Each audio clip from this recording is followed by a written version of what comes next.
សួស្តីពុកម៉ែបងប្អូនប្រិយមិត្តជាទីគោរពសូមស្វាគមន៍មកកាន់ Channel Bella ឆ្នោតយួនរបស់ Admin ថ្ងៃនេះ Admin មានលេខតម្រុយល្អៗរបស់ឆ្នោតយួនមួយសម្រាប់យកមកចែកជូនពុកម៉ែបងប្អូននៅថ្ងៃទី07 ខែ 12 ឆ្នាំ 2025 នេះដូចនេះ Admin មិនចង់ចាយពេលវេលារបស់ពុកម៉ែបងប្អូនយូរតោះយើងមកតាមដានលេខតម្រុយឆ្នោតរបស់យើងទាំងអស់គ្នាសម្រាប់លេខតម្រុយ2លេខមានលេខ59លេខ86និងចុងក្រោយលេខ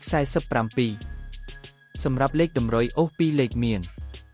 លេខតម្រុយទី1អូស50និងលេខតម្រុយចុងក្រោយអូស40សម្រាប់លេខតម្រុយ3លេខមាន590គុណនិង473គុណសម្រាប់លេខតម្រុយថ្ងៃនេះ Admin សូមជូនពរឲ្យពុកម៉ែបងប្អូននិងប្រិយមិត្តទាំងឡាយជួបតែសំណាងល្អទាំងអស់គ្នាហេងមានលាភមានជ័យ